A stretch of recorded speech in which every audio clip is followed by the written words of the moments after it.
PIX11 puts you first. Presented by Jacoby Meyers, New York's injury lawyers. We live here too.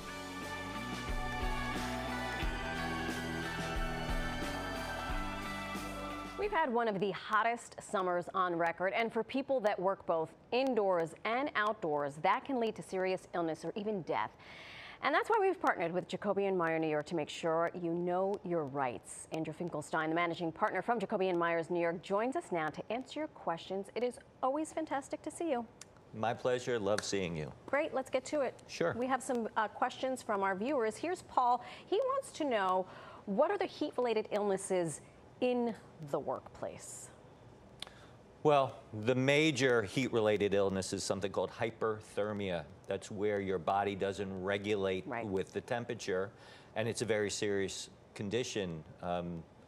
Heat-related deaths, 50 to 70% of them are from hyperthermia. Is that right? Yeah, and really what it is, it's the lack of acclimatization to the condition. Right. People, and the way I would equate it is, if in the winter, the exact opposite, you're sitting on your couch and you get up to go shovel, and then people have heart attacks. Same thing with heat. You have to get acclimated to the heat. Right. You have to take it slow and get connected, Right. body regulation. Right. Excellent. Okay, here's a question from Edward. I work outdoors in construction. Does my employer need to provide any kind of shade or cooling while I am on the job? That's a great question.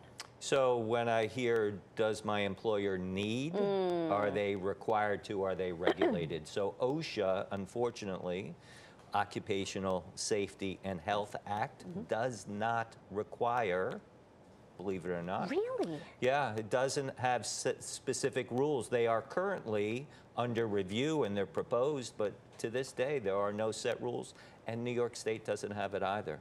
So the New York Assembly is considering some rules, and it's out for public comment.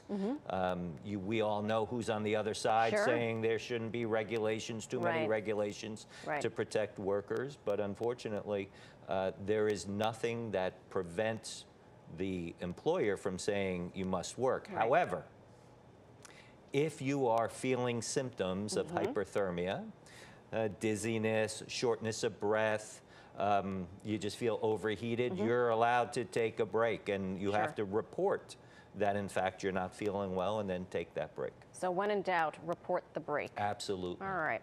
Next up is Pedro. He wants to know, at what temperature is it unsafe to work? I have complained to my bosses that it was too hot to work when temperatures felt like 105 degrees. I felt lightheaded, tired. They basically said, I need to work. What are my rights? This is kind of connected to the... Two symptoms of hyperthermia, lightheaded, feeling headaches, delusional.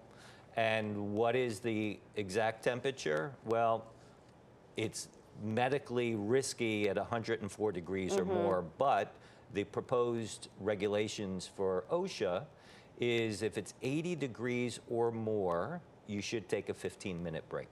Interesting. So that should be your general rule of thumb. Okay. All right. We have Alice. She wants to know, is the city liable for trains that are not properly cooled? Interesting. So New York City has the largest transit system.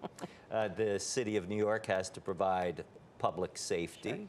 But unfortunately, one thing that it doesn't require, that's not required, is air-conditioned transit systems, cars, and platforms. so on. So although they've done a great job at swapping out those cars, and a lot of them are air-conditioned, the city really isn't liable for providing too hot a condition to travel on the 4. Yeah, sometimes I like feeling like I'm in a hot yoga class. You know, it's just use common sense. If you know you have a condition related to heat, and you're on a platform and that car comes up and it's too hot, don't get on. Right. I've seen a lot of people walk around with personal fans too. Yeah. Okay, Andrew, we've covered the heat. Can we talk about cooler weather? Sure. And what Jacoby Meyers New York is helping students specifically this fall?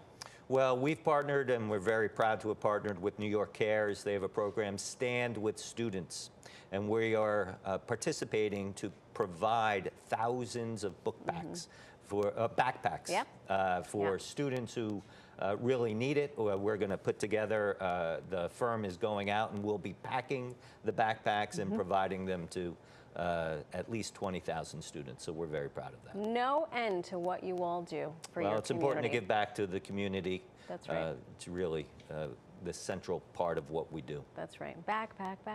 Always great to see you, Andrew. My pleasure. Sounds like a fantastic program. And also, thank you for answering our viewers' questions. Those were great questions.